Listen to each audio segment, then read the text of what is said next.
And welcome to a special edition of Defensive Dynamo. This is your host, Nicko, obviously. What's going on, Calcio fans? Although I got Nathan here as well. What's How's it going on, going? Nathan? Welcome to the show, man. I'm glad I can make it. So just a quick rundown of today's show.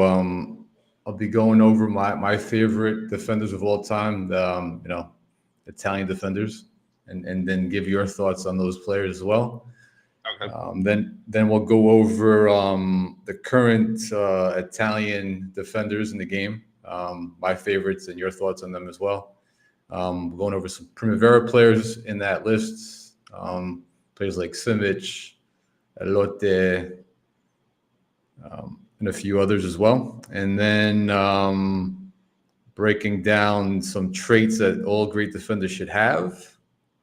Right, and then which defenders we'd like to see at Milan next season. Sounds good. All right, so let's get into it. All right, let's share the screen, get this show on the road. How you been, Nathan? Before I started off, what's going on? Yeah, it was my wife's birthday on the 23rd, so we had a good time this week. Spent entirely too much money, but that's just how it is. Other than that, That's always it's been the case. pretty good. Yeah. Yeah, I know myself. Since we moved down here, we've been trying to trying to save up cash to go on a nice vacation. Hopefully next year. Do something nice. Maybe go back to Milan and catch another Milan game. Yeah, Hopefully.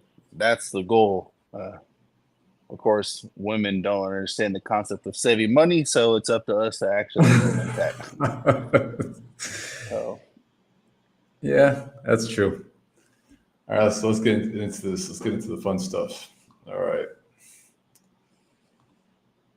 So first one's up. Let's pull up. We got Michael Coyote.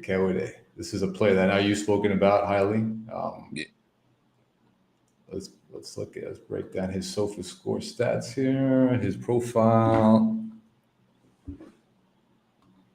All right.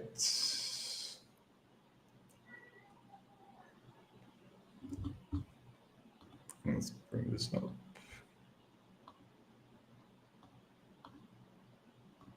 All right. Let's get the best view for this. All right, here we go. All right, so he's currently on Fiorentina. He's a right back. He's 19 years old. He's a right-footed right back. Really good at ground duels. According to this, something that I would agree on that as well. And there's been a lot of talk among us that that's somebody we should look at, right? So what are your thoughts? 100%. What are your thoughts before we get into the Milan stuff? Like, what are your thoughts on him at Fiorentina this season? I mean, they're pretty consistent. They're usually kind of up and down. They're usually the lower of the seven sisters. So Sure. I mean, this is this is typical Fiorentina. Always giving tough games, few upsets. Let's focus more on the player himself, right? Because Okay. Yeah. He did good. He actually, there was a time, I can't remember if the right back got injured or something, but there was a moment in time where he was starting quite a bit and he was doing really good. And the one thing I got to notice from him was that he has a super long throwing.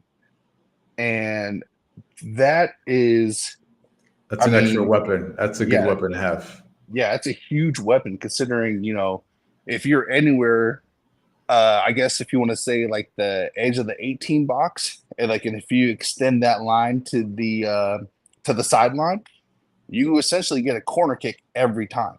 Pretty much. That's super effective. Yeah, right. So if you have someone like a Giroud or a Vlahovic or a Skamaka, I mean, that's just free chances being given to you, to be honest. And that's something we've struggled with this season. I'd say. I think we don't have. Yeah, I don't even remember the last time we had a real dominant somebody with the throw in, that long throw in from the sidelines. I don't. exactly. You know, Exactly. and matter of fact, like you see teams that really are really strong in that, and they take advantage of it. Especially when there's like a quick reset. Yep. I think we did it one time. There was one time last season we took advantage of the other team falling asleep on a throw in. Right. Yeah. And I I think remember. I normally see those long throwing types. It's usually going to be like Germany or England. So for an Italian team to have something like that, and for the kid himself to be Italian, that needs to be exploited far more. So this is the thing. The reason I decided to do this special and focus purely on Italian defenders. Two reasons. One, the majority of the really big X accounts out there that have a big influence on football themselves, they're very heavy EPL based, super heavy, and they're Makes always sense. they're always praising. They have, like, I'm talking about, 30, 40,000 followers, and they're always praising their players all the time, especially the defenders, Right. all the time. And it's like, all right, yeah, they're good. Like I saw today, which was like Juan Bissaka, who plays in Man U. He's decent, but you're seeing these people, and they have a big influence on people who are new to the game and don't know any better, and they're kind of swaying him towards the EPL. Oh, Juan Bissaka is one of the best, fullbacks in the game, and things like that. Right. Yeah. But at the end, that's That's EPL. right. Right. So, as an Italian, somebody what would follow culture, myself, yourself, myself as well, and a ton of people that we know the Italian culture is about defending. That's like what people are based on. Most kids, when they're going through the academies, know how to defend. And we have a rich history of defenders going all the way back, from Facchetti to, starting there with the libero role with that, and then going to Baresi, Maldini, players that, you name it. So, and I think with that being said, that we need to focus on that. We need to kind of highlight these kids, Yeah. and show, because the only time we really get any praise is now that, because Gasparini won the Europa League. Now you're seeing people talk about how they played defensively, but where were these people before that? Yeah. And I think a big problem is, especially, and I could be wrong, but Italian cultures, they aren't as I won't say flamboyant, but they aren't as loudmouth like the English. I think everyone knows that Italian defenders are the best defenders, but with the game being switched mainly to like what speed and physicality, the technical side of the game is not being talked about enough more. And it's huge. Um, That's an important aspect. Listen, okay, yeah, good example. Today, we know Kyle Walker, right? yeah. That plays for Man City. The guy has pace. But there was a play today where Man United scored. I forgot who scored was it Garnacho, or I forgot who scored on the left side, on his side. Maybe Mano. It was one of the youngsters that Mano, scored. he lost track of him. He didn't track him enough inside the 18-yard box, and he scored an unopposed goal. Like we had free all the time in the world Yep. to shoot the ball. Yep. And so there's a great example. He's and even some EPL fans, to their credit, they say the same thing. He relies too much on his pace, Well, it's which is great on 1v1 duels if you're chasing down Vinicius. But when you're behind a play and you don't know how to realize you're not good in space, right? Defending in space, you're worthless to me. or even just a typical one-on-one where you're facing the opponent and you are, by yourself. And I mean, luckily, guys like Kyle Walker, they can, if they get beat and there's enough time, they can catch up. But the same thing with Leao. The few times, especially in that Roma game, whenever these guys would get beat, they're getting beat near the 18-yard box, and you need at least 5+ yards to catch up. And by then, it's too late. The cross has already been made. And we're going to get into those traits in a bit. Like there's certain things that a defender should be able to do on those 1v1 duels, just not just relying on their speed. Because there's times we should. Oh, by the way, Kim's on board. Hey, Kim. Hey, what's going on, guys? Hey, welcome, man. Thank you. Thanks. How you been, Kim? Good, man. I just woke up about 15 minutes ago. It's 4:37 here in the morning. It says 4 a.m. for you. Yeah. It's fucking it's 3 degrees here. Freezing my tits off. What are you sipping on? Just coffee. Okay. Because I got to work at 6 o'clock, so yeah, that's why I'm awake this early. Yeah, I haven't woken up that early in a long time. Yeah, that's unfortunate. Yeah. What are you guys talking about? We're going over. So we're going over the best defenders in the game. Okay. And Italian defenders currently, and then we kind of changed things up. We're now going to go over my favorite Italian defenders of the past, right? And then get your thoughts on those guys as well. So we're just going over Michael Gaiotti, right back of Fiorentina. We were discussing him right now, and then we got a whole bunch of other people as well. So I want to get your thoughts on those players too. Kim, have you watched them at all? This player on Fiorentina? Not really, but I remember Gio was going on about Coyote and Milan should go for him, this and that. I remember Gio talking a lot about him. So that's all I know. Yeah, he's something to watch. He's like we were saying before he jumped on, where it's time to give these Italian defenders their time to highlight them, right? Showcase them and tell the rest of the football world, especially the English, that Italian defenders are still world class. What do you think of Bello? Oh, so we're gonna get into that. Yeah, so I got a whole bunch, right? So let's go down the list real quick here. We might as well switch over to what I would consider the best current young. Well, we got a bunch. We're gonna get into them in a second. I got a bunch. So I've been doing some research the last couple months on these different players. So this guy, I'm not really familiar with him. I've watched him a few times. I've spoken to some people in that I know. He's saying he's pretty good as well. Nicola Armini plays at Panzia. He's 23. No, don't know him. Yeah, so these are just players he's a center back, and obviously plays for a smaller club, but he has a ton of talent as well. There's obviously he's only valued 180K, being that he's in a smaller squad. So being that he's 183 centimeters. Damn. Yeah. There's a bunch, man. Like when I was doing this research for this podcast a little while ago, and I came across all these players, and I spoke to some other people that I knew about them. They're like, yeah, check these guys out.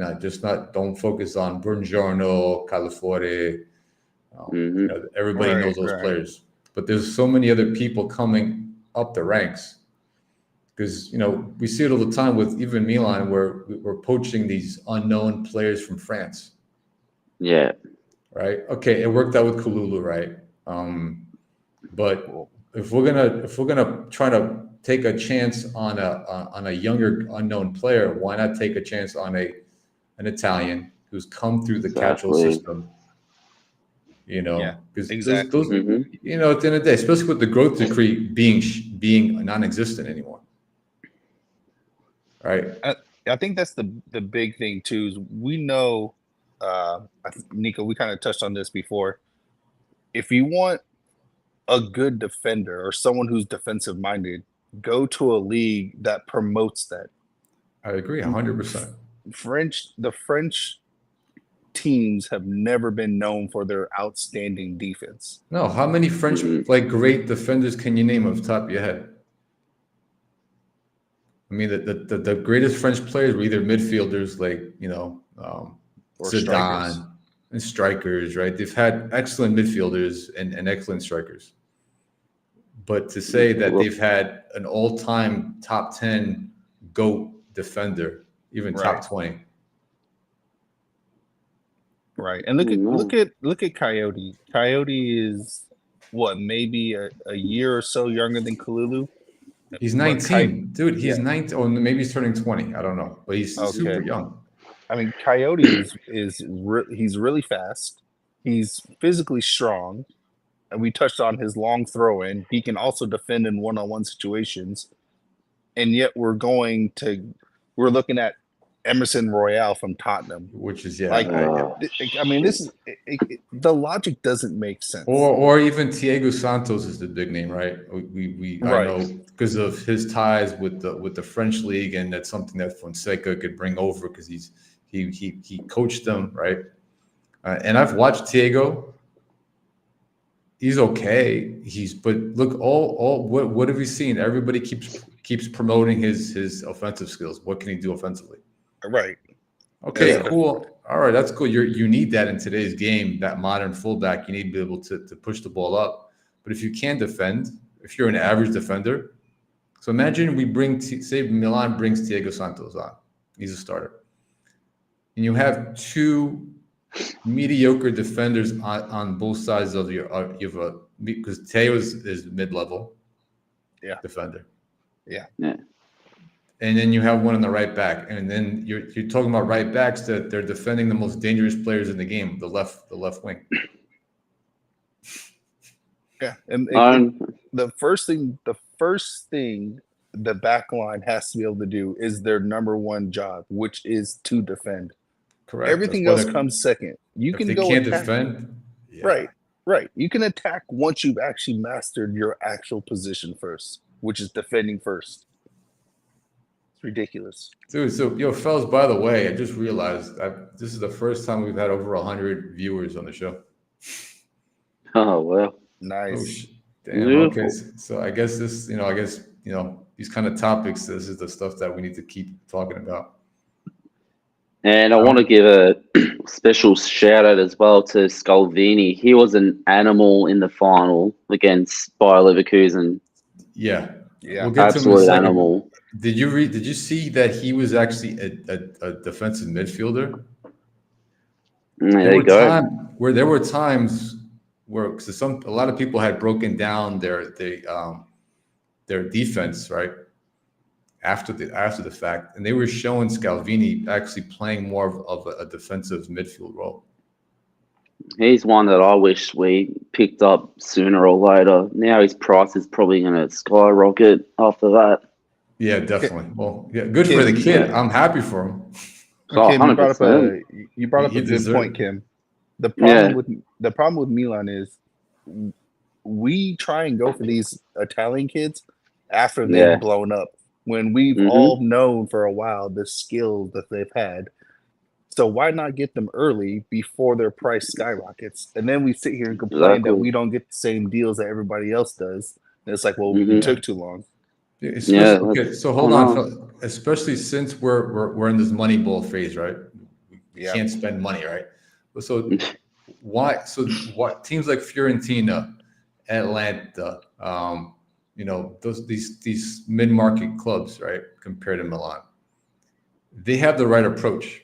They're poaching. They're bringing up they're getting these talented defenders before they become really extremely expensive, right? And they're really good players. 100%. It's not like we don't have scouts within Italy that are not scouting these kids. I don't even think there's no. And it's funny you said that because I honestly don't think they are even using the scouts in Italy. Like I really feel like they don't. And that's an injustice. Then you can't even scout within your own country. I mean, every player we're linked with, every young player that we are linked with, who is at least 18, is always outside of Italy. I cannot remember the last 18-year-old that we scouted that was in Italy itself. Yeah, and then don't forget about our kids in the Primavera. We'll get to them in a second, right? Right. All right, so let's keep going through this list. Let's go to the more bigger names. So this is another one that we all know about.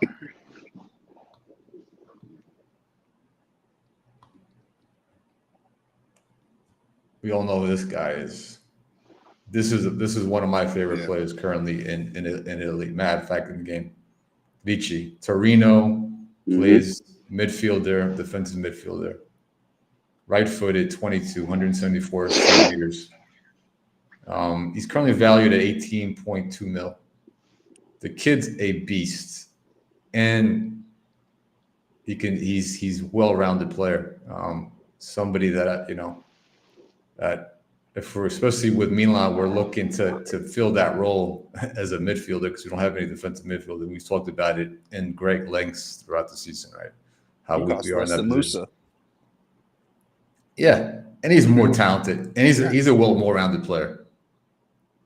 Well, I guess it's ridiculous. We could have gotten a player for less money, and he would have fit the team and provided better coverage. Way better coverage, 100%. 100%.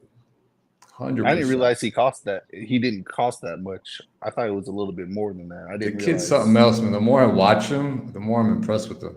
Especially that last game that he played against us. He wasn't. They talked about more about the center backs out there in Torino. One second. Kim dropped off. He'll be back. It's early, super early for him too. 4 o'clock. Go scroll back up so I can look at that heat map again. See, that's important right there. Well, it is, but let's give it some context, right? Because when you see heat maps just by themselves, when people just throw them out there, right? Yeah, it could tell you. It could tell you two things, right? Because I remember people talking about heat maps when I was in coaching, like, "Oh, look at the heat maps of these kids," and I'm like, "Okay, but are they running with a purpose?" Exactly. Or are they just running, like a headless chicken? Yeah, but that's true. In his case, and I think it was, McKennie, Weston McKennie. So he came out, I think, last season or this season, because he played in the EPL. And he said the thing that he noticed the biggest difference when he came over to Italy to play for Juve. In the EPL, they run with no purpose. Oh, yeah. Yeah. Which we already know, but then this is a player coming out and saying publicly, right?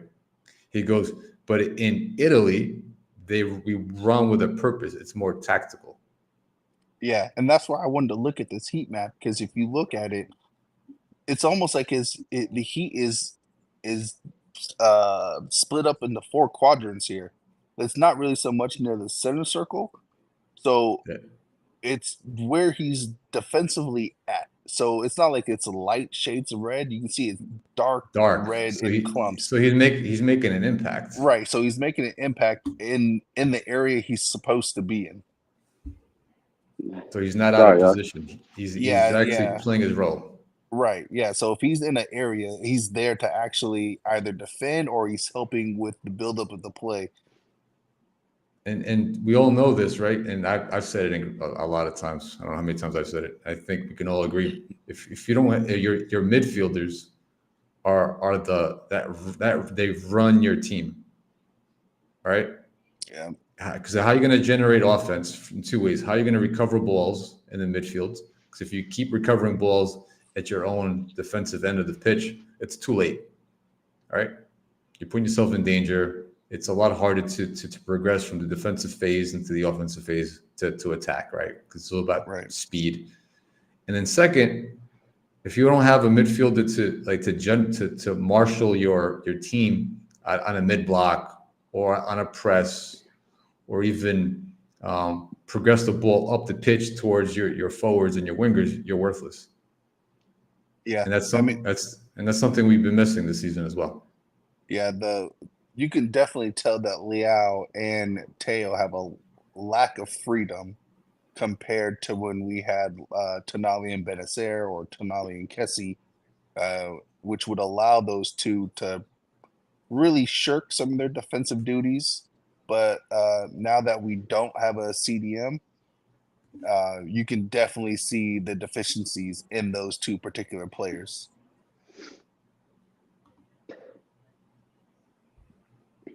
Yeah. I mean, Kim, you've noticed it too, Yo, right? So, yeah, Kim, you noticed it as well. Oh, by the way, 100%.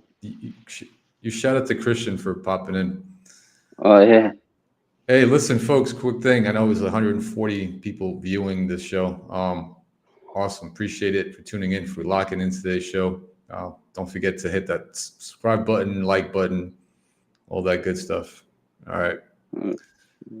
Kim, yeah, Yeah. like you said, we were talking about Tonali and Kessie, right? I mean, they're gone. They're not going to come back. Yeah. But we've noticed, Unfortunately. we've noticed a difference since they were gone. Oh, 100%. Definitely, man. I mean, look, he was the big guy. He was the tank. And Tonali had he had that grinta, the passion, as you seen in the derbies when Teo was helping up Dumfries when he comes in and just gets him up or whatever.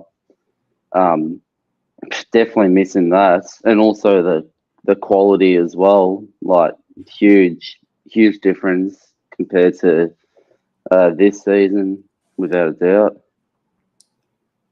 That's what kind of drives me crazy too. How many we spent? How many hundred mil last season? These mid this 130. midfield this 130, midfield we right? got now, to be honest, they ain't average. Nothing special to me.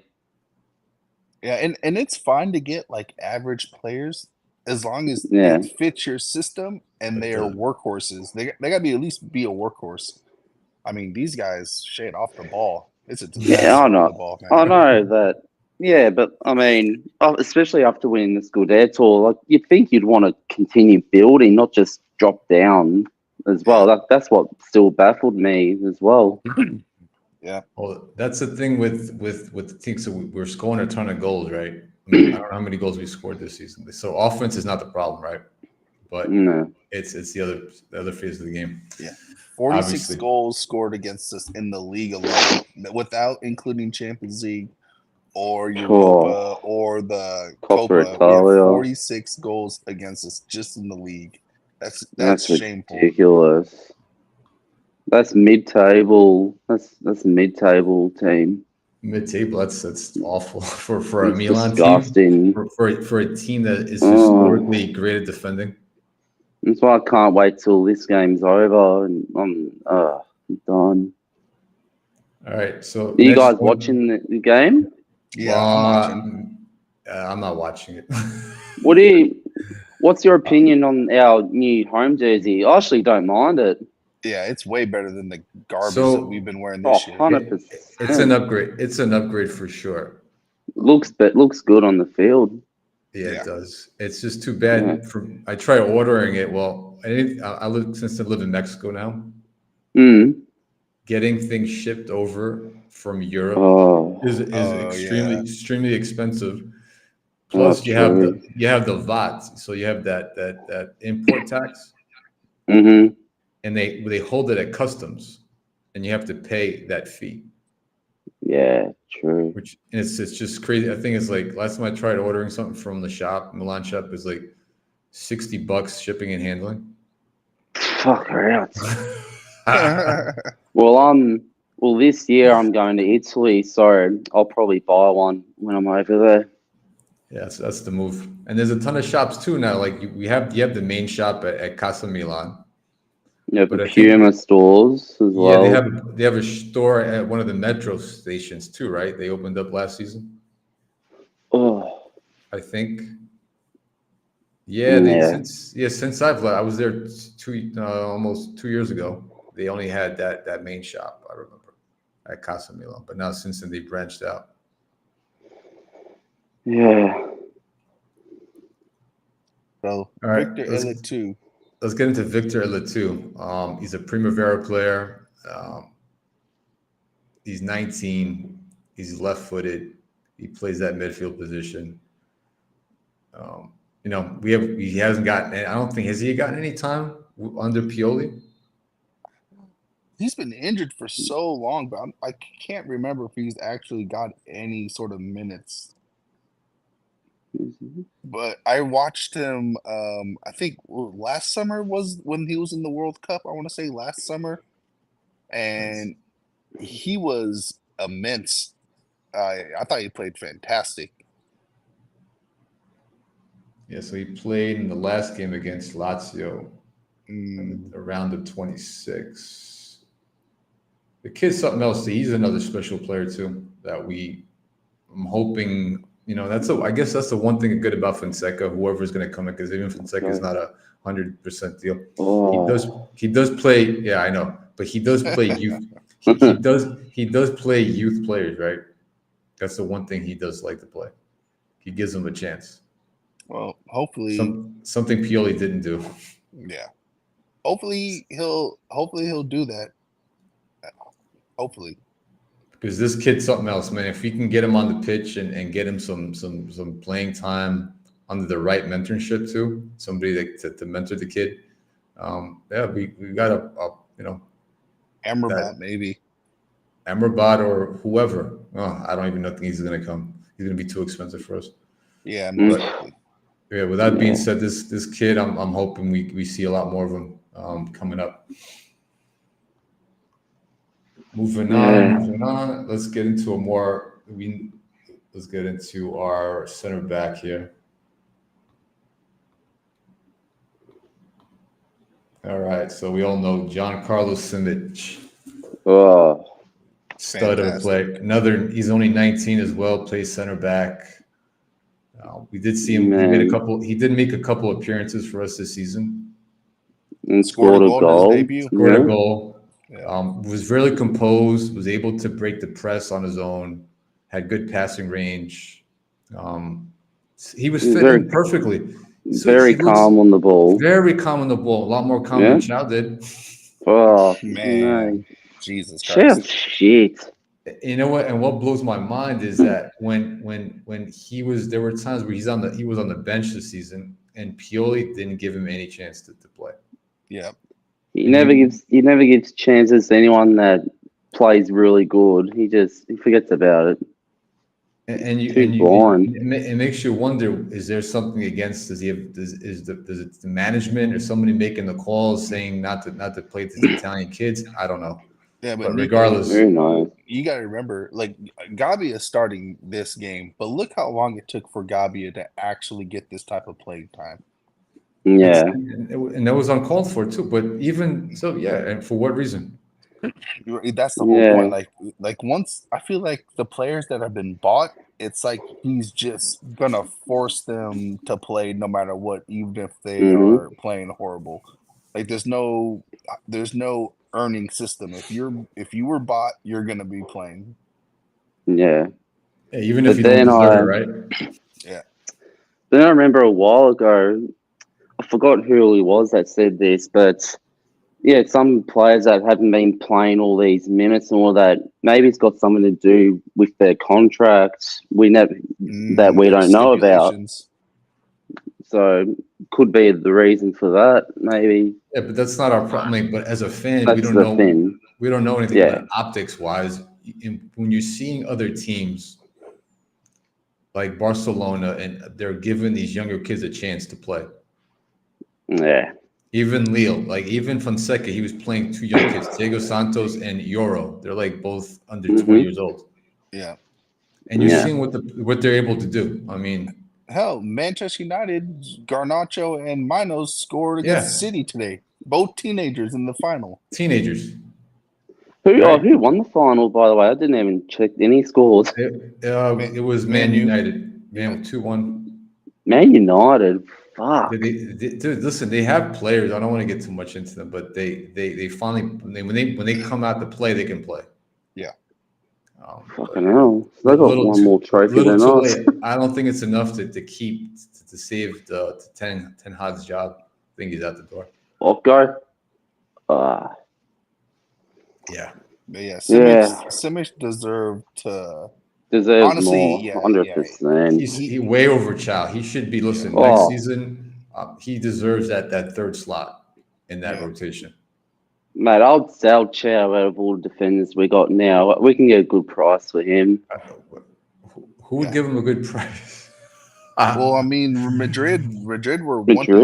Which I can't understand why. That either. So I just Even don't understand. Vine too, I think. Unless Carlo thinks he can work his magic and make him into a star.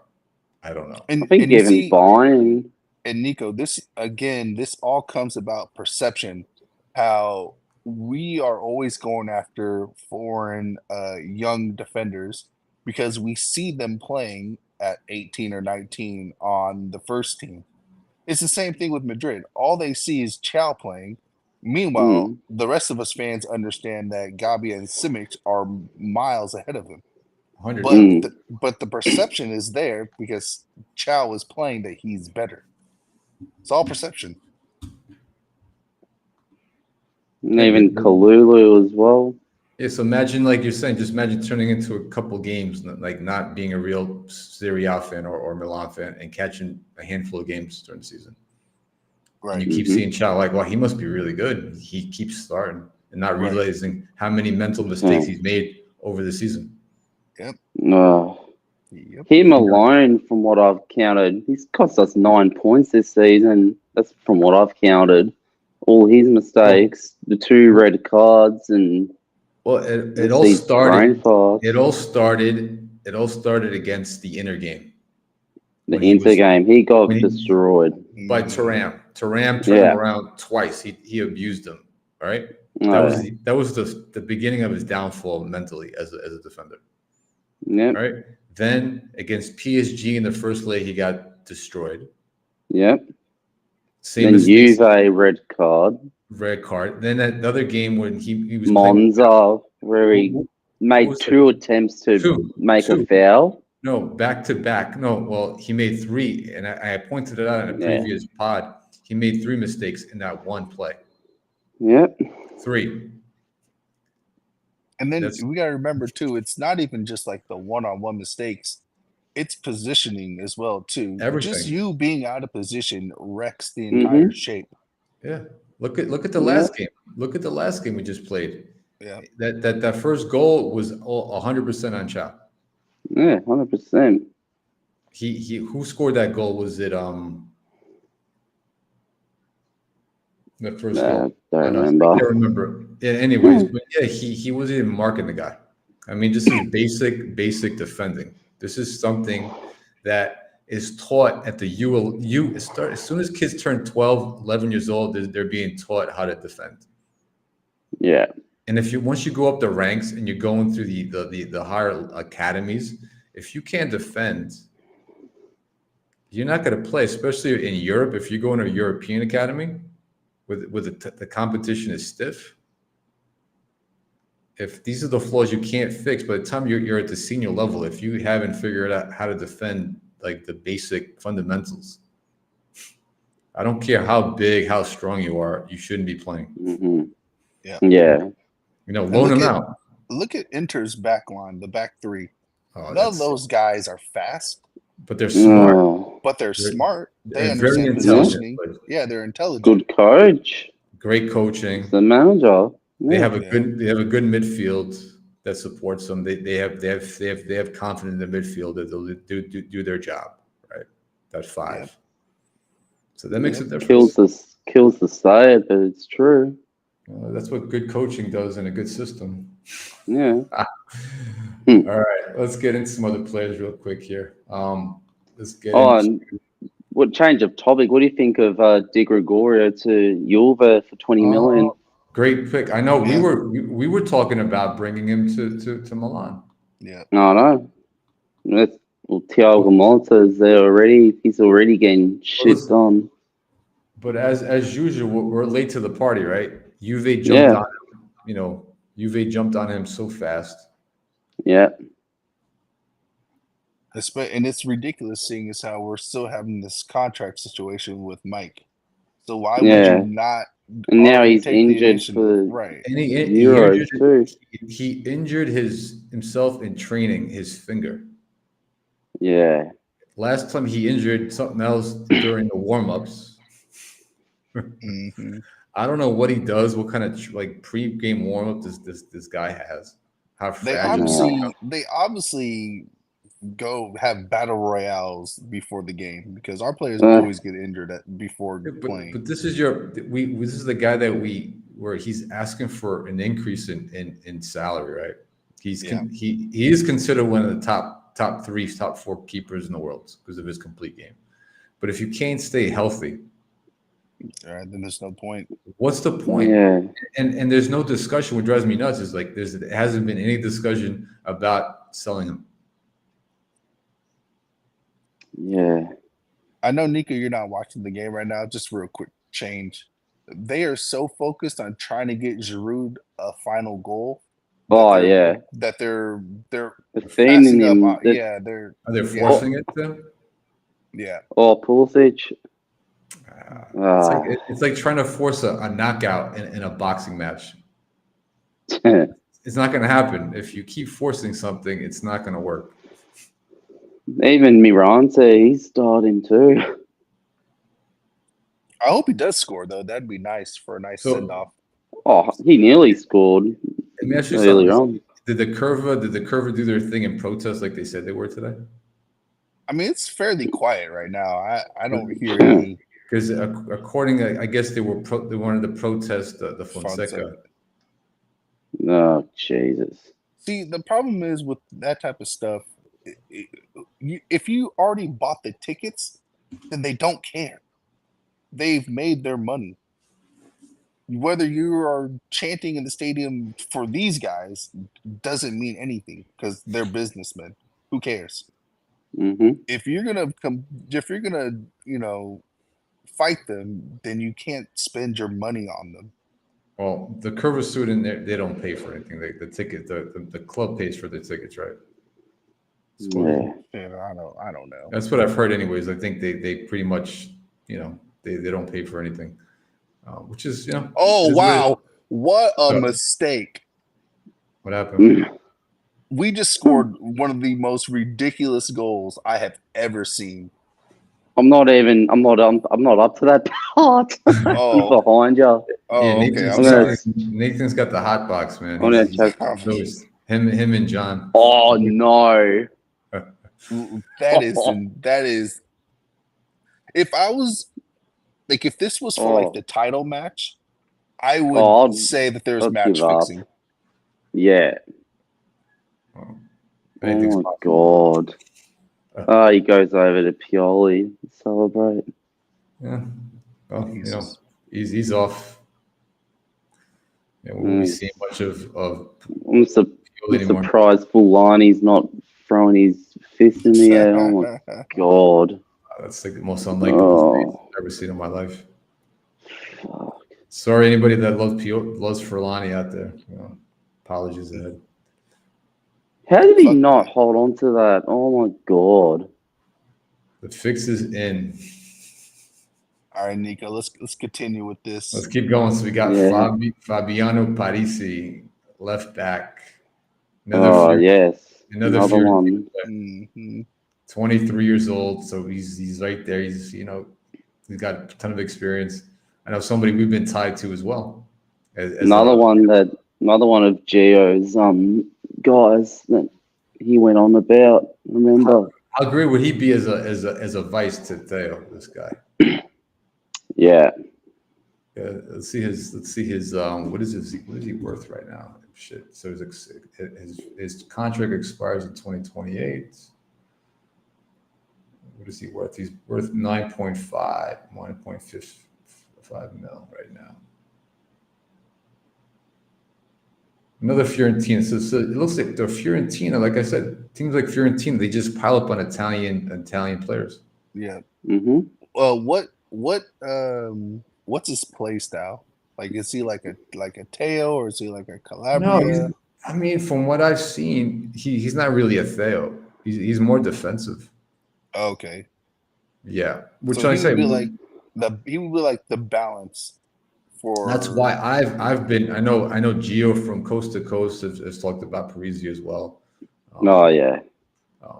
We have Bartasagi, but he's still but this is a guy that is not going to need any. He's already there. No adjustments. He's a ready-made player.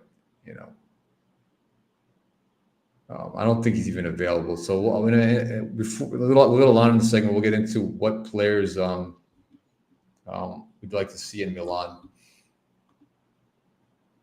Moving on, let's get into Borgiano here because I know there's been a lot of talk about him as well.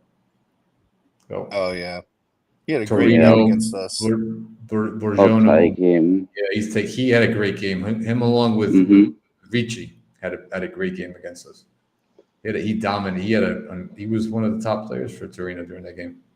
I'll take him. 100%. 24, 191 centimeters. So he's at that good age as well. He's left-footed. Yeah. Good positionally awareness. He's a leader as well for such a young age. You can look at his heat map that we talked about before. Look at the dark red. Yeah, he's at the right spots. He's at the central role. He's pushing up when he needs to, either on the attack or defensively on that press when they're going to press. And he's available as well. This is something. So I know Calafiori is being tied to Juve, so I don't think we're even going to touch him. But here's a perfect player that we need a center back. Now, is Milan going to be willing to pay his salary? No, because they're so worried about focus on getting a striker first or fixing our defense. Yeah, unfortunately, as much as I really want a striker, man, we leaked way too many goals. So midfield and defense needs to be fixed. You got to start from the back. You got to start at the foundations of the house, right? That's the way I say it. If your defense is a mess, what's the point of having a good offense? Yeah, because that first game of the season against Bologna, and they were just walking through us, and I was like, "Oh, this can be like this all season." Because if you look at all the teams that have won their leagues this year, they've had a over plus 60 in goal differential. Yeah. Right? Real Madrid's up there. Giroud got his goal. Oh, there you go. Yes. Oh, damn it. Sorry, Kim. God damn it. Oh, it's all good, man. Let's take him off. Now. Time to take him off the pitch. Sub him out, Pioli. He got his goal. Give him a standing ovation. Give him a standing ovation with the curva in the crowd. Let him rest up. Oh, nice. Put in Okafor because he's going to be he's on the team next season. He's kissing the badge. Yes. Look, we're all going to miss that. Look, by the way, he's been, I guess, one of the best signings we've had in years. He definitely broke the number 9 curse. But imagine if he would have came to us younger. I don't want to get off the topic too much, but being this is the show, imagine him coming at a younger age to us. 2 years before. What difference? He's won it all. He's won it all. Because I know Arsenal fans that I speak to, they wish they still had him on the team. Yeah, Chelsea fans. Chelsea, yeah. But Arsenal as well. He made a big impact for them. Man, what a goal too, man! That was a really, really good goal. It's a big hole to patch up next season. That's a big hole to It's a shame I won't be seeing him in Australia. Well, you'll be seeing who's going to be coaching Australia. By the way, I think it's going to be the assistant manager. I think. On there, That's what I heard. I think I'll be meeting up with Hosni as well. Yeah, that's right. He's going to it as well. That'd be good. I don't know if they're going to bring their full team down. I think they should. Well, it's when is the game, Kim? Next Friday night. Because you got some players going into on that. You got the American players going to Copa America. So I won't see Pulisic. You might not see Pulisic and Musa. Well, most of Pulisic is the one there, And then speaking of Australia, did you guys Newcastle United and Tottenham Hotspur were down here in Melbourne. Newcastle United played against the A-League All-Stars, right? And the score was Newcastle 0. The A-League All-Stars finished with 8.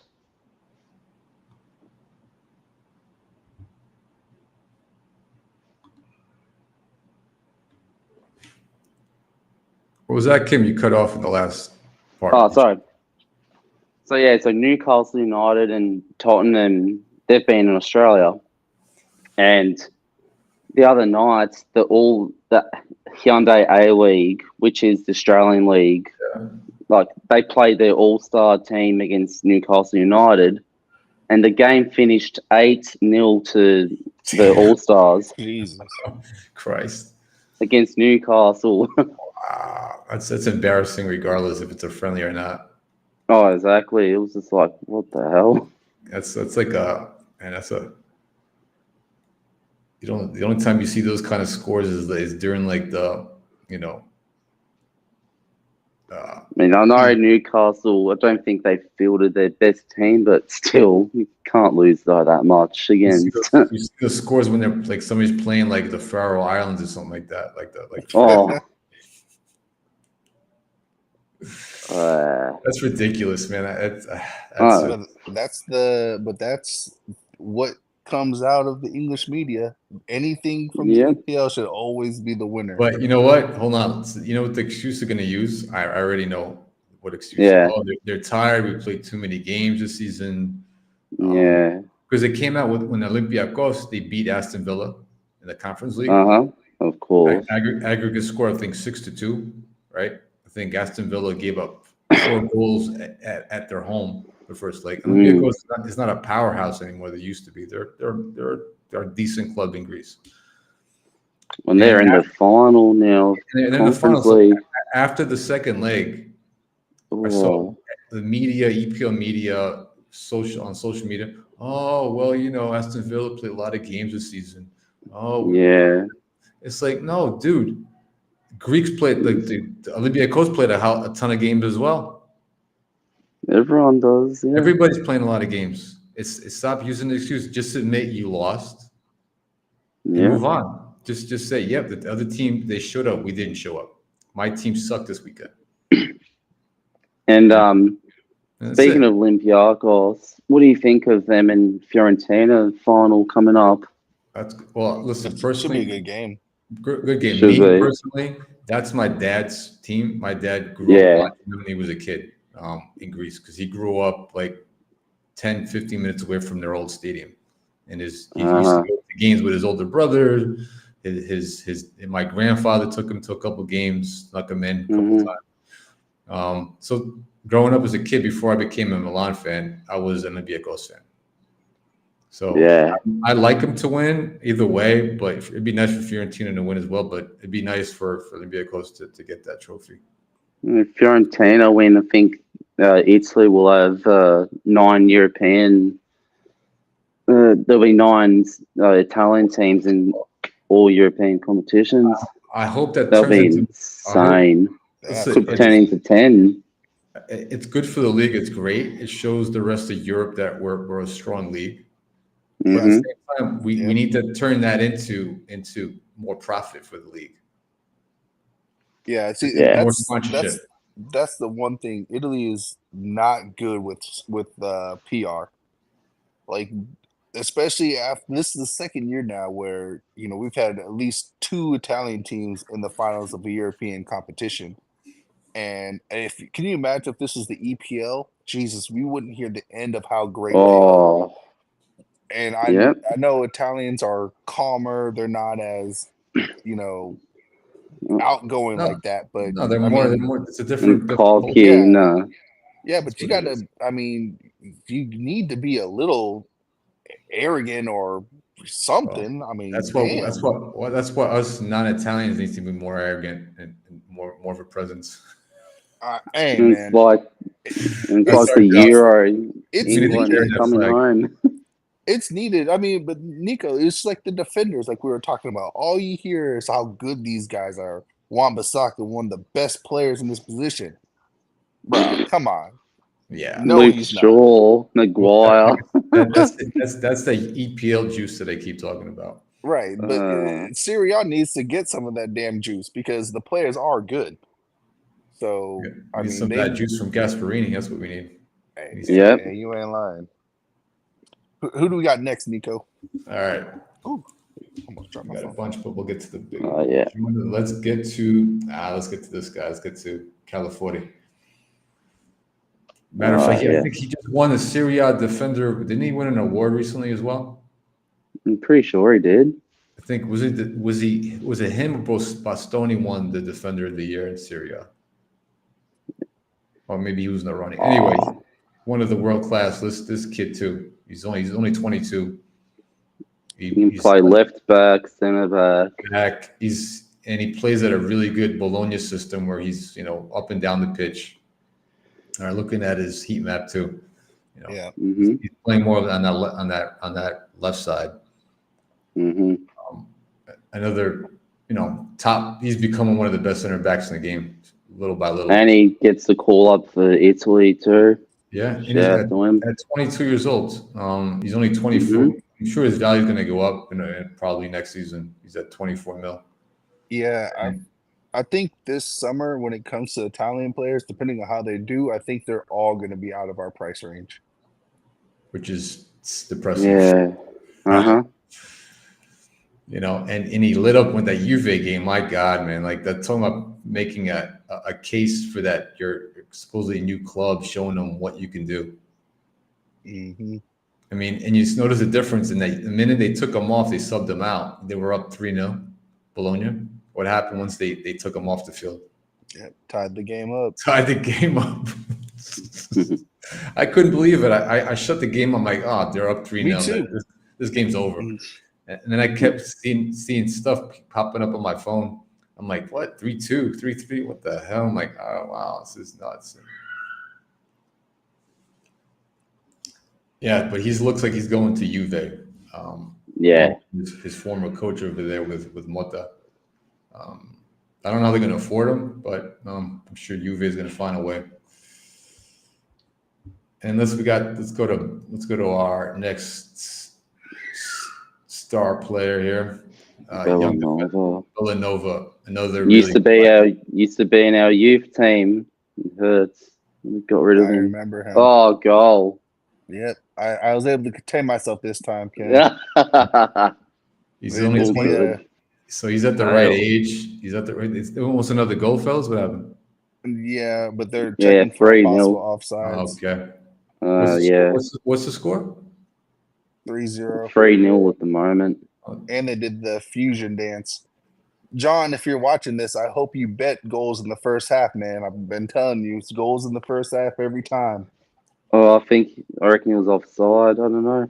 Let me take a quick second, boys. Here we got 200 viewers. Oh shit, that's fucking amazing. 200. Hell yeah! Man. Like and subscribe, guys. Fucking like, subscribe to our channels. Fuck yeah. Yeah. I know this is something we usually don't see on these channels, but this is good because the information we're giving is solid based information. So I even said it on yesterday's show. I did a special on the Champions League preview, the final with Real Madrid and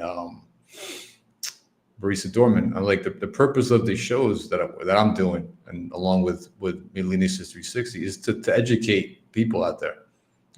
Bring stuff like Nathan on and Kim and educate people mostly about not just about defending but about really giving Italian defenders their fucking time to shine. They're due because it's we haven't been touched on. It's like we had our heyday back in the 90s and the early 2000s.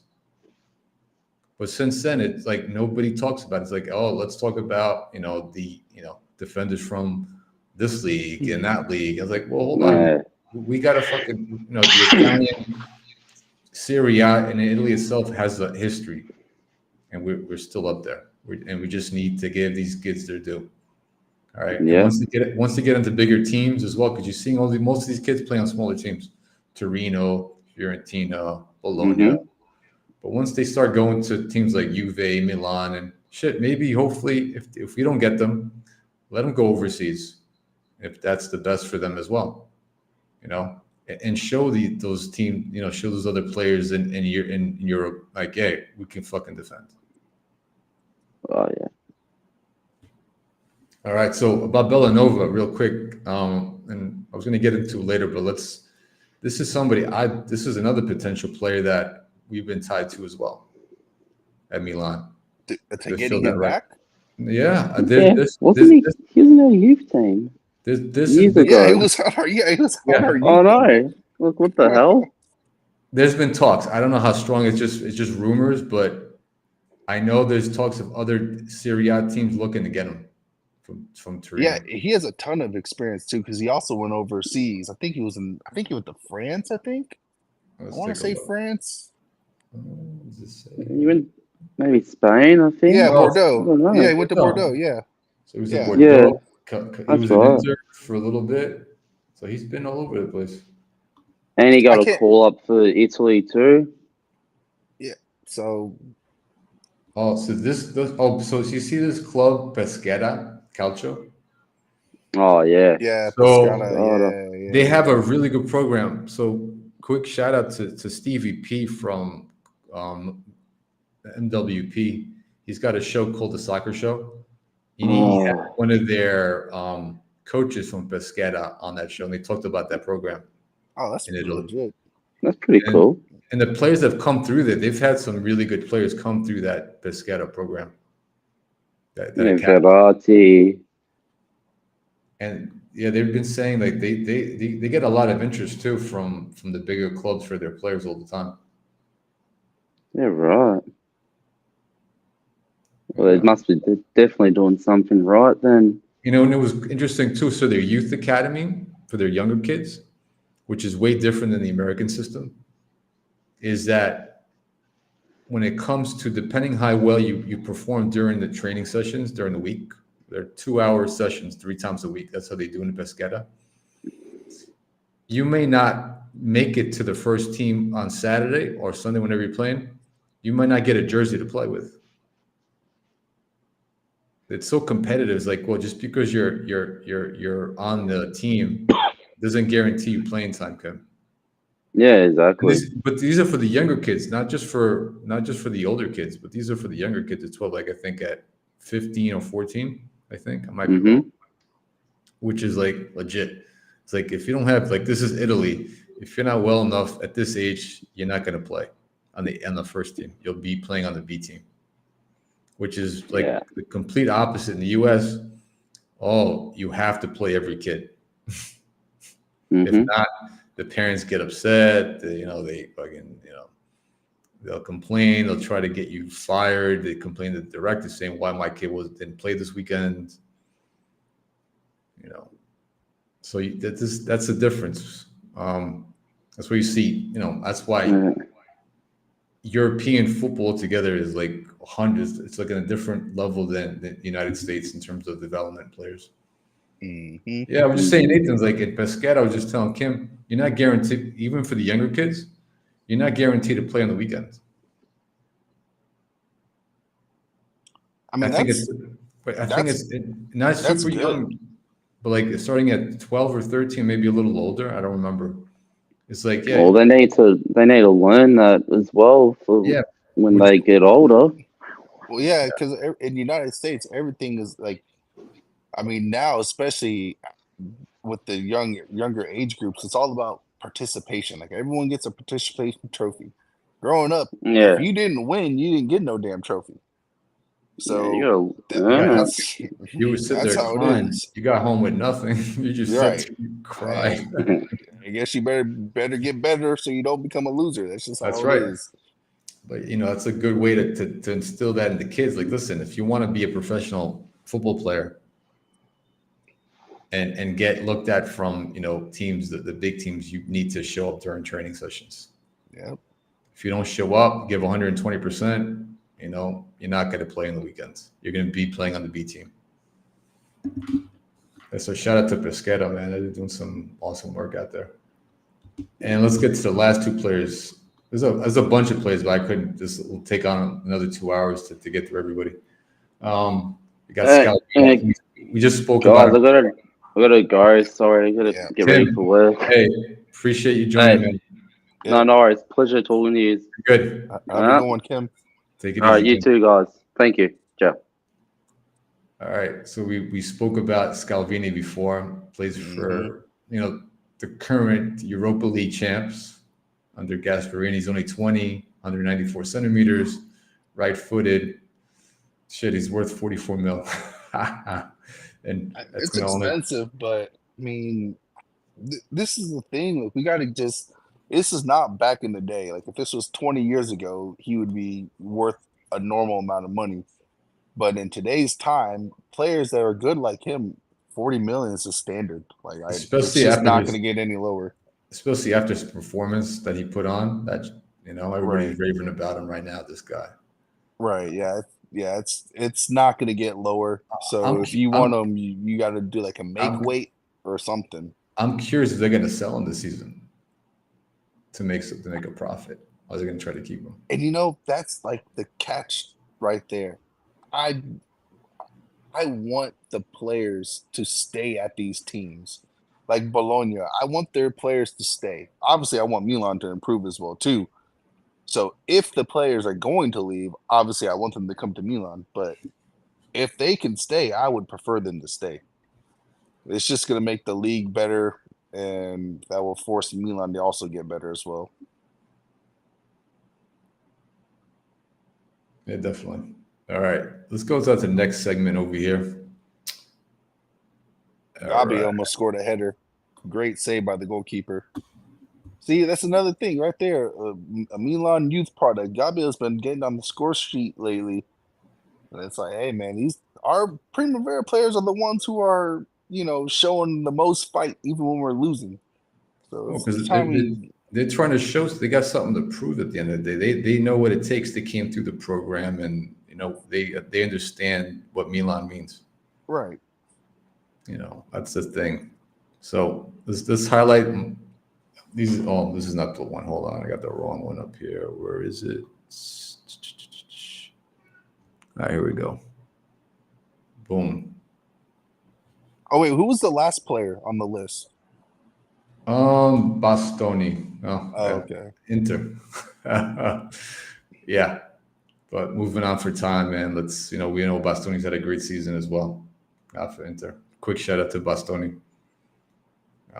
Yeah, he's getting a lot of praise from a lot of people this season after his performance. As he should. Especially for his passing range too. And then my quick shout out is Udoji as well. I think he had a good season at Tottenham, and he is definitely the Italy future left back holder for sure.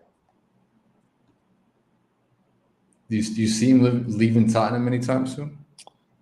Man, I'm pretty sure his buyout is really high, but yeah, I think it's one of those situations where, like, for me personally, if we sold Teo, I would just use that money to get Udoji. That's the only way you would be able to get him. Like, you got to put down some big money, or that's his contract would run out. Yeah. Yeah. Definitely. And then obviously we get into it now. Right. Like John, seeing Simic getting time and Elote as well. Yeah. Those two that's important coming in.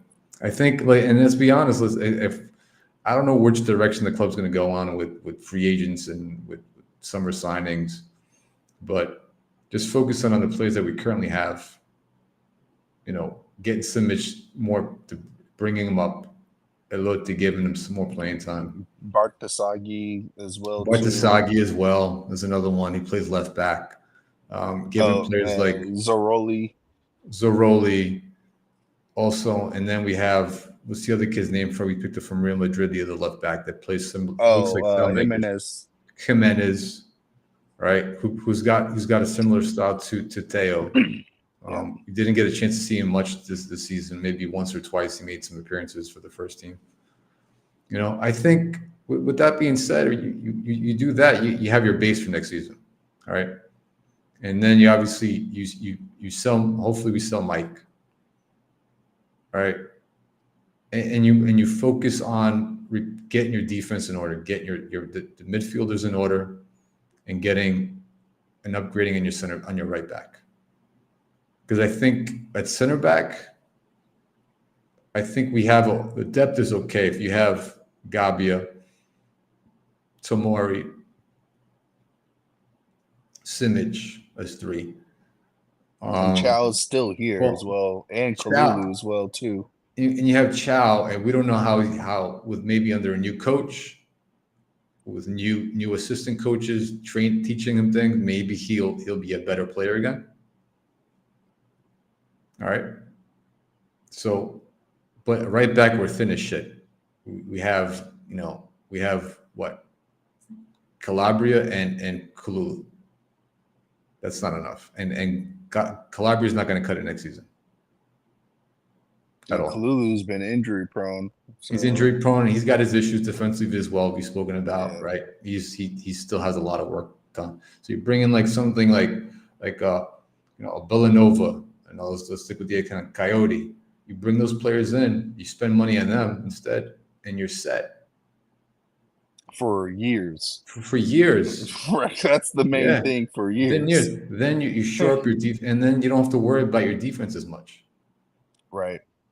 And you have that you have your foundation set for the next 4 or 5 seasons, and then you can compete domestically again because we're not good. We're not competing in Europe, maybe for Conference League or Europa, but we got to focus domestically, and that's going back to competing for Scudettos and for Coppa Italias, and then you can work yourself up and worry about Europe.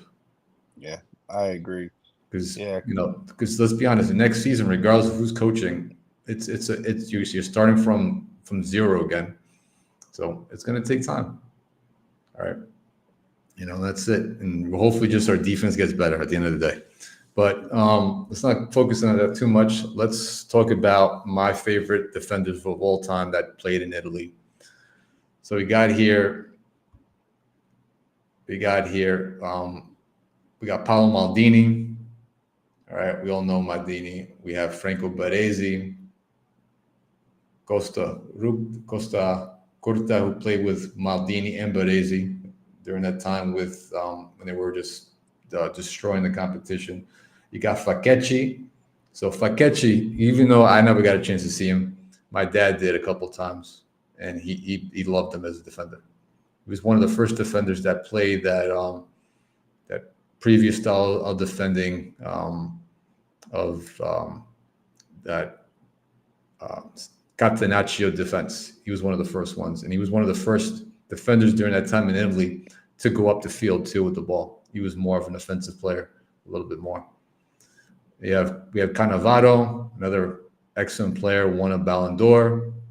We got Nesta, played for Milan as well and for other teams. And you have Scherea. So Scherea, which he's right over here, the top left.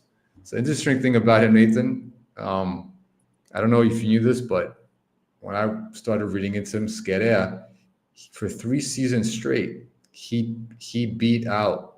kept Baresi out of the national team. Oh, I didn't know that. But he died young. So he died, I think, like at 32 or 33. He died in a car accident. But this guy, for 3 years running, he was better than Baresi.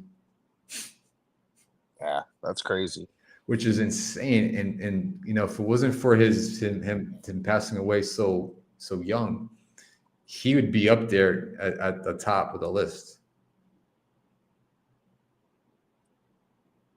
So just a little tidbit about Scudetto, man. I didn't know that till I started reading up on him a few months back for a couple different projects.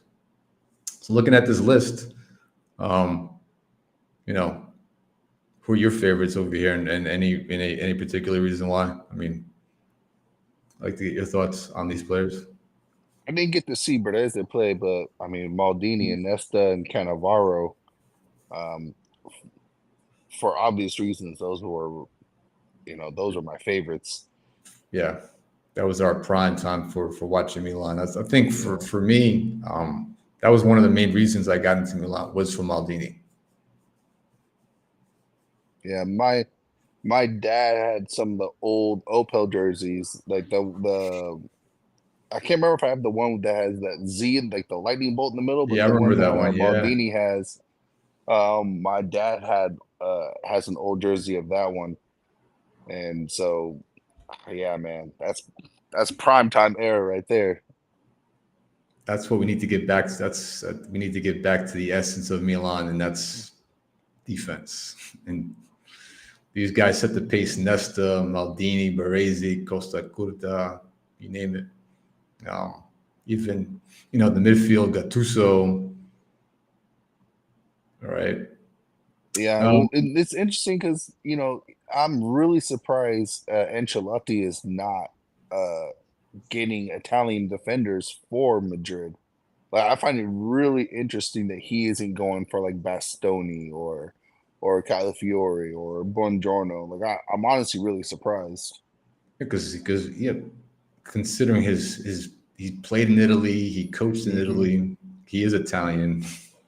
But I think he's become more over the years. I could be wrong. He's become more Spanish because even the style of play, he's adjusted to his style. Yeah.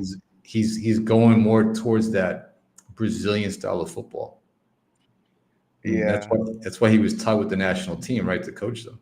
So I think over time, I think maybe I don't know. I think he's gradually gravitated towards a different style of playing the game.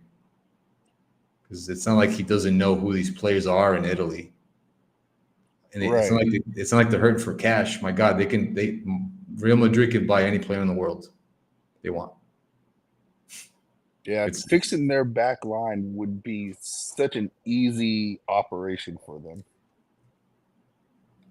It was, but so yesterday, if nobody caught yesterday's show, so we saw their performance against Man City in that second leg, right? You saw that?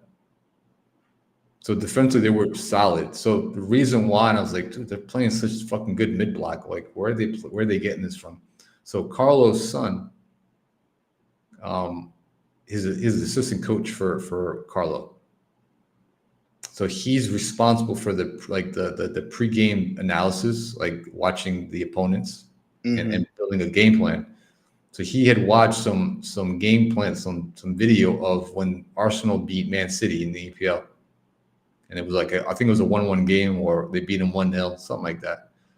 And he saw how Arsenal set up their defense. They played a mid block and they cut down the mid channels. And they were forcing Man City to come wide. It's like, dude, you're not coming through the middle. We're taking away your midfielders. All right, we're taking away Rodri. We're taking away all De Bruyne. We're forcing you wide to your wings, and it worked. And Carlo's son watched that, and he's like, we're going to do the same thing.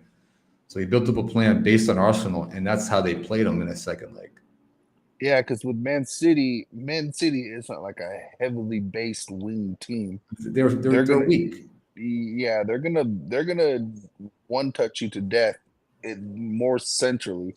So if you take that option away from them, yeah, which they did, and that's what we saw. And I was like, when I broke down their game, their analysis, their videos yesterday, I was like, wow. I was like, so imagine Real Madrid, so they have the right game plan. Imagine them with a better back line with the things they can do.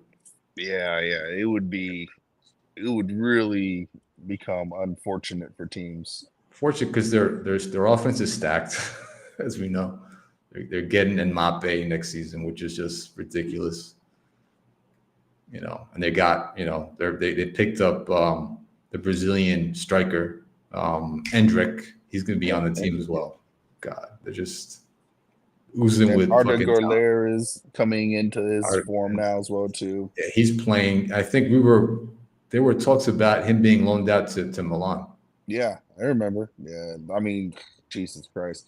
Imagine being so big that you can use the second biggest club as your fucking training center. When people asked me about how I felt, they said as much as I like I like him as a player, kid's got talent. What are we turning into a feeder club for fucking Madrid? Yeah, we're literally like a training center for them. And I said no. I said I wouldn't, regard just because that fact alone that we're telling Madrid, yeah, sure, send us any player, any young kid so we can turn him into a much to improve him, to give him playing time, and then send him back to you. That's just disrespectful, in my opinion. And it just shows you like, well, hey, we're not Fiorentina. We're not fucking, right. Monza. And look who we send our player. The equivalent would be us sending our young players to like let's say Manchester United. Manchester United, in terms of trophies and history, is not touching Milan. It would be Never. like us sending Camarda and Zaroli to go play on the first team of Man United. That's the equivalent.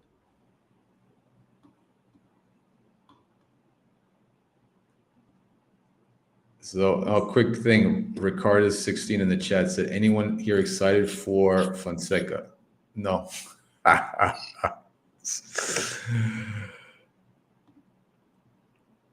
Yeah. Jesus. I don't cannot think believe these it's funny because I'm pretty positive everyone, the Curva, the fans all around the world, I'm pretty sure we unanimously were agreeing with De Zerbi, Conti, who's the other coach? Concao, is that how you say his name? Conceição. Yeah, those are the three names that I'm pretty sure every Milan fan was saying that's who we want. It doesn't matter the particular order, but these are the three on the wish list that we want. These guys come out with their ridiculous interview. We see the fans as business partners. And then they proceed to not listen to what the hell we want and go for the worst decision possible. Like, these guys, it's got to be dementia. That's what it is. Just imagine, just throwing it out there. I don't think it's going to happen, but imagine management breaking down and saying, okay, you're pissed off at Fonseca. We're not going to go that route. I think Husney said in the chat, like, dude, what would they do next? Would they do it in spite and get something even worse as the next head coach? Be like, well, fuck it. It's too late. It's already, we got to make a decision. I mean, it isn't too late just yet until the contract is set. But it's like, they wouldn't be put into these situations if they just listened the first time around. Like, these guys have got to understand this is not Toulouse. Like, they would be great at Atalanta. They would be great at Fiorentina. They would be great at Lazio. But bro, we are a big team. We do not operate in the same way as those other teams do. They simply just need to listen. They're creating their own headaches right now. Just listen. We are all saying the same things. It's not that difficult. I think most of the fan base is not excited for Fonseca. And real quick, before you get to the next thing, and then we'll close it down. Somebody was praising about Fonseca. Like, they kept promoting him online. Oh, look what he did against Man City in that one leg where they beat him 2-1 back in a couple years ago in the Champions League. I'm like, all right, cool. That was one game. That was we was coaching with Shakhtar, all right, out in the Ukraine. But I was like, all right, you're choosing this one game. They played him well, but if you look at the other leg in the previous games, they got smoked against Man City. Right. So he had this one game, cool, but at the following leg, Pep made adjustments. You didn't, regardless of okay, but. To me, it's like another mid-table, mid-level coach, and we'll see. Either way, we got to give him a chance. If it's Fonseca at the end of the day, I'm going to give him 10 games to prove himself. And the thing, obviously, De Zerbi, their careers have kind of been similar, but it's the style of play that they play it's just a big difference. Like, there's reasons why we ask for certain people. Because they praise him. First of all, okay, De Zerbi, really quick. He's a Milanisti. Right. He grew up in our system. He plays a very, not even a trap, but people, they praise him. There's a lot of coaches, even Pep, and Pep holds a lot of weight when it comes to like the standard of. Right. He doesn't he doesn't just give praise out to coaches. Just I like don't think I've heard him say anything other than deserving. no, even Pep does it real quick. So even with Bayern Munich, with they're bringing in company. Yeah. All right. With his team got relegated this season in the EPL, but believe it or not, Pep has given him his praise as well. Has praised him on his coaching abilities, and that's probably one of the main reasons Bayern Munich went after him. And see, I don't have a problem with like the praising, but you got to earn that. You got to earn it too. But it's my point is nobody's praised about Fonseca. Right. Well, right. That's the point of making. And nobody was praised about Pioli's style of football either. What style? But exactly. So that's what I'm saying. At the end of the day, it's like forget about what we say. Like our opinions matter, right? Everybody's opinion matters. Mm-hmm. But it's the weight behind it. If I'm saying something, yeah, this coach is great, or you're saying, yeah, but then a pro coach is he's not that great. But then, if somebody like Carlo or Klopp or Pep or whatever saying, hey, watch for this upcoming coach. He's the next thing. Right. Then you got to listen. You go, they're onto something. And you just got to look at, you just got to look at the style of play. Like when you watch De Zerbi's teams play, they can play either on the wing or they can also play centrally. Look what he did with Brighton when they were healthy. They had their star players. They got to a European spot. He literally I would go as far as to say he gave Pep the idea to even use a 3-man defense against Inter. Because until that point, Pep was sticking to what he knew. So, man, like certain coaches have like that aura about them, and Fonseca does not have that. No, he doesn't. He's fucking the only thing that he's known for is wrestling about Zorro. We'll see about that, man. I'm getting John Paulo vibes, man. I really am. Time will tell. I'm gonna give him a chance.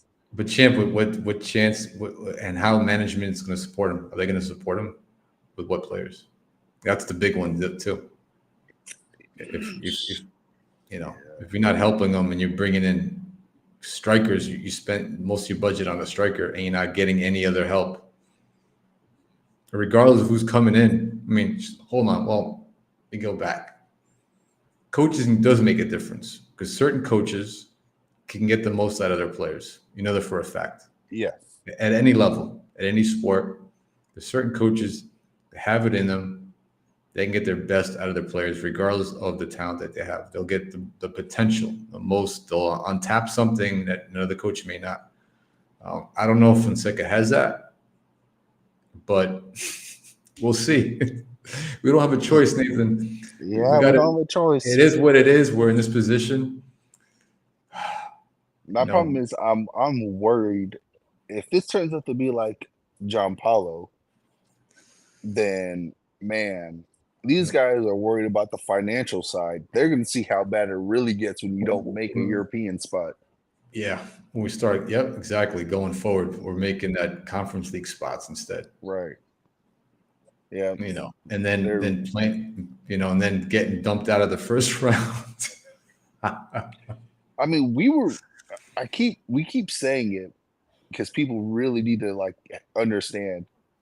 We got very lucky that Napoli, Lazio, who else was messing up? Juventus was kind of trash this year too. Like we got lucky that a lot of these competitors just dropped the ball completely. Like we cannot count on that. Well, Juve was there until near the fucking end. I mean, Juve was up there for a bit and they just dropped. But right. Napoli was out early. Lazio was out early too.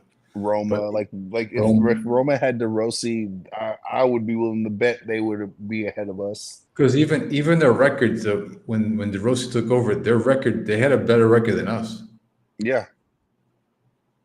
Like if we could easily have been where Roma is right now, hoping and praying that who's the head of them right now? The Atalanta screws up in their last 2 games, so that way they can try and make a Champions League position. Like we could easily be in that situation. We got We're lucky that lucky. these teams fell We're off. lucky. And then obviously Napoli look like they're going to land Conte, and they're giving him Right. full. They're giving him full power, which is crazy. So now let's take a look at this. We got Inter, who has the top coach. You're going to get Juventus, who's getting the best upcoming coach in Italy, in Malta. You got Napoli, who has going to get Conte. You got Gasparini, who is going to make Atalanta even better. Yeah. So that's 4 teams right there, isn't it? 4 teams. So and now we're gonna have Fonseca. And Lazio is always a mixed bag. Who knows what's going to happen with them? Yeah, I'm not worried about Lazio, but the other clubs that you just mentioned, I'm worried about it next season. Right. Those are our 100%. direct competitors our direct competitors are getting coaches and players that are better than what we are doing. Plus we don't know what Inter's going to happen, but if say if Inter, they're keeping their coach, say if they keep most of their players, they get rid of one of them. Say they get rid of Lautaro. They're still contenders to run it next year again for a repeat. Exactly. And where does it leave Milan? Who the hell knows? Exactly, and that's what I'm saying. Like we cannot count on these teams to have a bad year again. They are getting better coaches, and then those teams are going to give them full support. Yeah, it's trying times. All right, let's get to the last segment because it's getting depressing. Let's have a little bit of fun. Hey, it's doomsday talk, man. Quick thing, the hotline's open, so I got if anybody wants to chime in on their thoughts, questions, 1-862-201-4445. So 4445, 862-201-4445. That's the Google hotline. So let's see if you got your chance to chime in, call the hotline, and your 10 seconds of fame. All right. Is it like a link for them to join, or they just have no? To There's no in? link. So I got a Google hotline number. Okay. So it's a Google burner account. I decided so people can call in and they can, if they don't want to, join the link via the on Restream, they can just jump on it. I just call the number and they can curse me off, tell me fuck off. Yeah, man. Milan sucks. They want to talk shit. By all means, inner fans, if you got something to say, say it. Yeah, that's pro Pioli fans, pro Cardinal fans, by all means. Yeah, for all you guys who are here, man, just get on and say your piece. Say your piece, yeah. Say your piece. Like I said, once this show's over, I don't answer the phone. And don't start calling me at 2 o'clock in the morning. All right. Yeah, so we're all Milanistas here. So yeah, let's get into this. So the traits that make a great defender. So these going through my years of coaching and playing and talking to coaches as well. These are the things that I think should be. I think we might be on the same page. If you have something to add, by all means. So first one is positional awareness. Understanding where you are on the pitch, your defenders are, and your teammates. Super important. Good pace. You don't have to have the sickest pace, all right? Just decent pace is important. Yeah. Lateral quickness for 1v1 duels, right? Because you can't count on your speed every time. So if you're facing a defender, knowing to move, to shift your weight back and forth, right? This is a big one for me. The ability to know when to pressure the ball. So there's certain cues to look for when somebody receives the ball. They have the ball. Do they have a good first touch? Are they not paying attention? So that gives you a cue as a defender. Hey, do I press the ball, try to take the ball away from them? Or do I stay an arm length away? That's something I was teaching my kids, and that's taught at a lot of levels, is if the other guy's faster than you or he's got a quick first step, he's good with the ball, you can't take the ball away from him, Stick your arm out, stay in arm lengths, and then force them wide, right? So you're trying to force your opponent wide to the sidelines and use them as an extra defender, right? Unless you have help, unless that's a system I like to play. And other coaches that I've spoken to and helped out, coaching, training seminars and shit. Learning how to defend in space, something we talked about that Kyle Walker cannot do. Right? Being ambidextrous, meaning you're strong with both feet. All right? If you're not good with both feet, especially a defender at this time with the game the way it's changing, you're going to be a mediocre defender at best. And the ability to break the lines to progress the ball. Those are the traits for me right there that if you have all those traits, it makes you into a top tier defender. I cannot disagree with anything you just said. These are all the things that if you're looking for a quality defender, you need to actually take time and watch that person. And by the way, if you notice, and anywhere in this list, I didn't put about scoring goals, doing tricks. Right. Great. Listen, if you got those traits, if you're able to bomb down the line like a Theo, or a Roberto Carlos, who's one of the top, left backs to play the game. Great. That's just a bonus. That's like a cherry on the top. But if you don't have these traits first and foremost, because look at the one person I always like to compare players to, because most players aren't super fast like Teo. They're more like Calabria, who has decently good speed for a defender. I like to bring up Philip Lahm. Philip Lahm is like Florenzi speed, and he is considered one of the best defenders of our generation. He is, German. He came out of the German system over there. You don't see him flying up the field and beating 3 and 4 guys and being tricky, but Teo will most likely never hold a candle to how good Philip Lahm was. Never. And that's because Philip Lahm understood how to do these things before he made attacking important. And it's the same thing with center backs as well too. Like Teo. Oh, real quick, this is gonna piss you off. So they did some substitutions. Adley came in, I think, for Leao, and then they subbed Gabi off. They Jesus Christ, they subbed Gabi off and put Caldara on the fucking field. Caldara. sorry for cursing, but they put Caldara on the field. Compared to some other Milan podcasts, we don't curse that much. We're PG-13.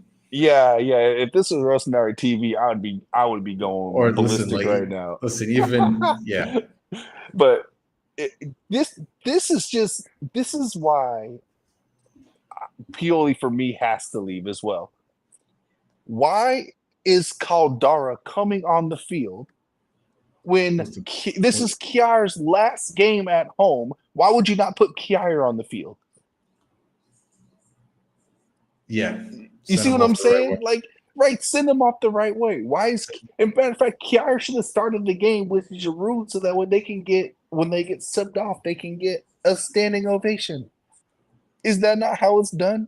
I don't think he cares at this point. Jesus Christ! Because what is Caldara? What's the point of playing him? Does he have a future at Milan? No. I didn't see the who's on the team sheets. I'm about to check the team sheets. I'll check after this. Yeah. All right. Yeah. I'm curious myself. I've got to see this because this is just. Where's the game at? Here we go. I'm sure Bartasagi was on the list too. Maybe not. No, I don't know. Let's see. How about Tedesco? Did he get any burn today? Terracciano, no, he's on the bench right now still. Oh, Musa, Chow, yeah. Kjaer, Jovic, Loftus-Cheek, Terracciano, Sportiello, Kalulu, Pobega, Ogfer, Nava, Adley, and Caldara were on the bench. So no Primavera players, which they're in the playoffs. So, I mean, I guess That makes that's sense. Yeah, understandable. that's fine. Yeah, they got bigger things to worry about. Florenzi is actually playing with Reindeers as the two double pivots, by the way. Wow, that's interesting. Yeah, right. But yeah, I don't understand why Kjaer is not playing. Last game It's his last game. Like, hey, people, the hotline is open. It's gonna be open for another couple minutes, and we're closing this down for today. So you said that you have the link to for them to actually join in. no. There's a number on the bottom. It's a Google number. Okay.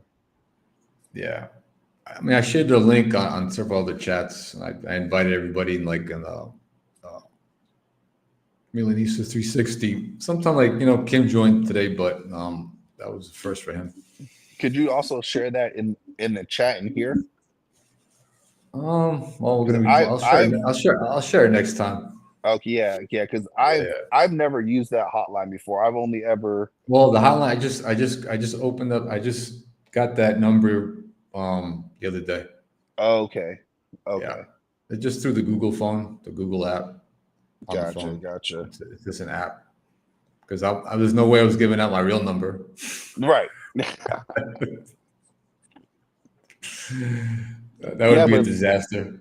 But for sure, guys, I mean, I can't see from the app how many people are still watching. Dude, there's 228. Yeah, which guys. Is those are huge numbers. Listen, I think last time I checked, Nathan, I think we have like 104 subscribers to Milanistas 360. I got 30 something, relatively still growing.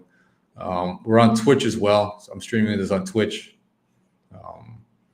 on X as well, and YouTube. So we're everywhere. Yeah, that's all right, man. Good job on that, man. Yeah, we're making it work. Yeah, guys, don't be afraid to come on. I know it's a little bit like you can be a little bit nervous sometimes, and maybe people might not agree with you. Hey, listen, we're open to everybody's opinions on this show, as long as you're respectful. Right? Yeah. Trust me, there will be more people that agree with what you're saying. We just got scored on. There will be more people agreeing with you than what you might think, to be honest. So don't ever be afraid to just say what you think. We're all thinking the same everybody, thing. real quick. Back here, if you notice on this wall, so I'm actually upgrading the this little studio out here. Next month, I'm putting a 32-inch TV flat screen. Nice. So anytime I'll be streaming any video analysis, any games, and breaking down plays, I'll be streaming it on that. So that's actually pretty smart. That's trying to change the complexion of the show a little bit. Yeah, that's smart because then people, especially when we're kind of analyzing games and stuff, people can have a visual representation of what's going on and whatnot. So that's a good idea. It'll be a cool experience for everybody. Yeah, so that's coming along as well, and that's it, man. Listen, let's wrap this up. Hey, thanks again for everybody joining, watching the show. Nathan, thanks for hopping on. Always a pleasure. Always good having you on, getting your thoughts on things. I know it's good to have somebody who's actually played the game as well, and has that point of view to share with everybody. That's huge because not everybody has played the game, and which is fine. But like I said it before, if you haven't played the game or even coached, you see the game a little bit different. Mm-hmm. That's all.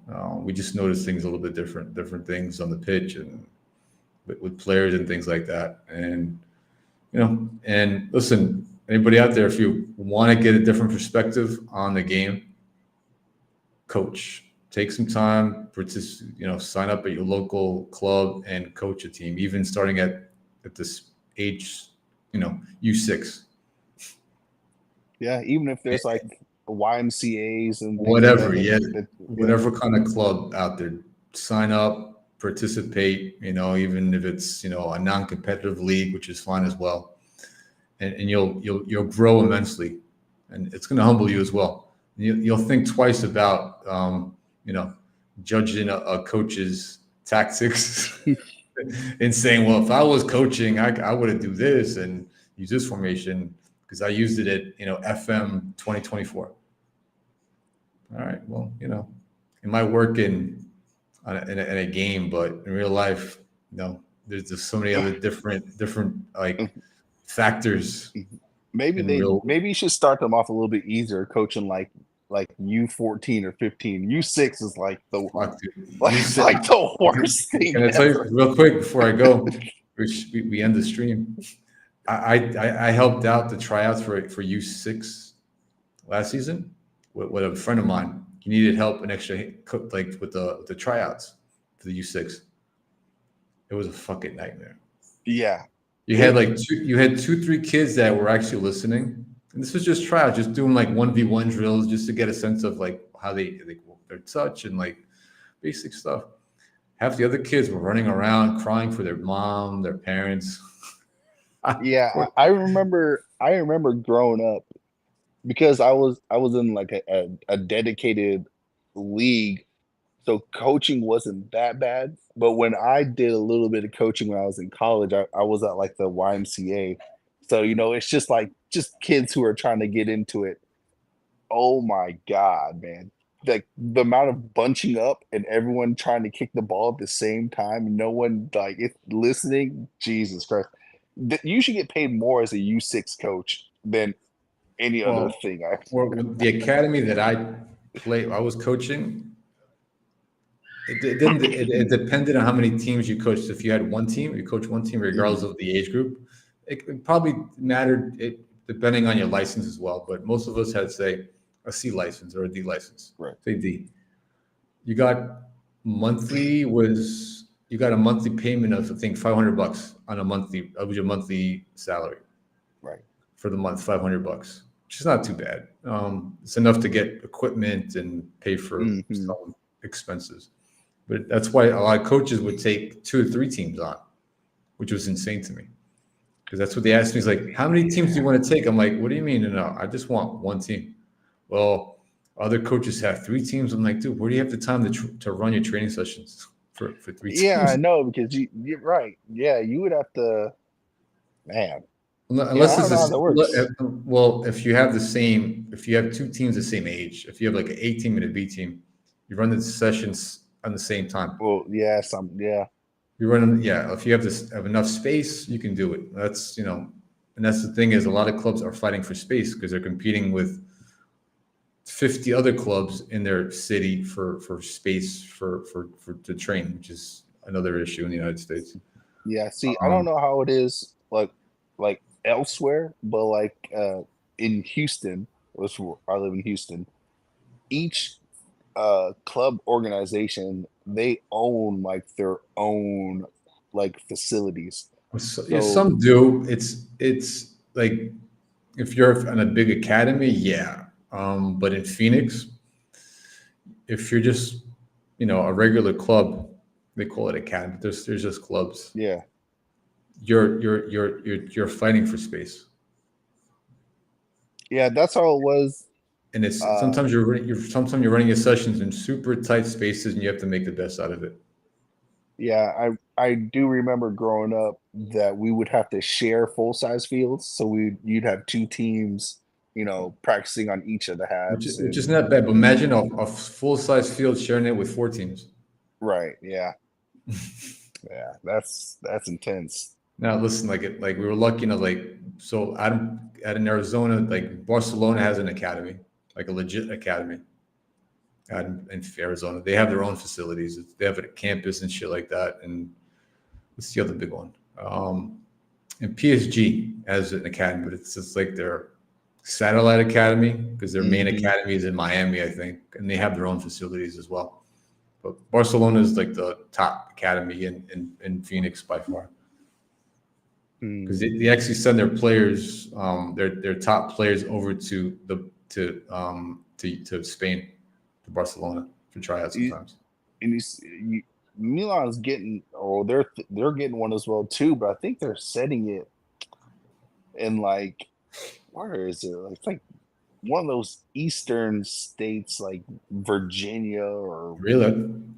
Carolina. One of the Well, Carolinas. I know Real Madrid. Real quick, we're gonna close this end the stream in a second. But I know Real Madrid. So I live down in Playa del Carmen, down in the Caribbean in Mexico. That's near Cancun. Tulum's like an hour away. Everybody knows Tulum, obviously. So I think last time I heard Real Madrid, they're opening a facility in Tulum. Damn. See, that's smart. And the same thing where you're saying, like, Barcelona has academies in Phoenix. Those are smart locations, like that's why when I was saying that Milan is doing theirs, it's like upper right side of United States, and it's East like, Coast. yeah, and it's like, why are you putting it there? Like Phoenix is a good spot because you're getting a lot of mixtures in the kids. So you're getting a lot of Hispanic kids, A lot of Latino kids, as But the thing is with Barcelona, their academy, it does cost. It's a lot of money. It is expensive. but they do give out some scholarships, but so real quick, unfortunately, a lot of the Latin families. So we had an issue with even on our side because we were on the west side of Phoenix. It was a heavy base of Mexicans. A lot of the parents they work, but they work off the books. So if they wanted to try to be eligible for a scholarship for financial help from the club or the academy, you needed to show your tax returns. Right. So, but they couldn't, and we lost a lot. I had two kids that came onto my team last season that try out in the middle, and these kids could play. I could tell they were playing with their dads, uncles, and stuff like that since they were kids. And when it came time to I put them in touch with my team manager to get them to sign up. They just ghosted, and I asked them why. I was like, we can't afford it. I'm like, why not? It's like, well, we have to show, we both work, but we work off the books. And that's a lot of families. So that's a problem with that whole pay to play system in the U.S. Yeah. We do in a lot of cities, we do lose out on a lot of talent because the kids can't afford it. Yeah, they get missed out. And they get missed out because that's the case. If you want to be seen by scouts in the United States, by college scouts or whatever, you have to go to these showcase tournaments. That's sponsored by Nike or the MLS Next tournaments.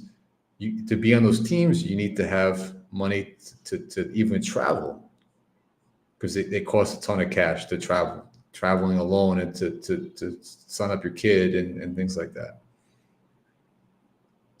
Yeah. Anyways, let's cut this. I'm ready to go, Nathan. Cool.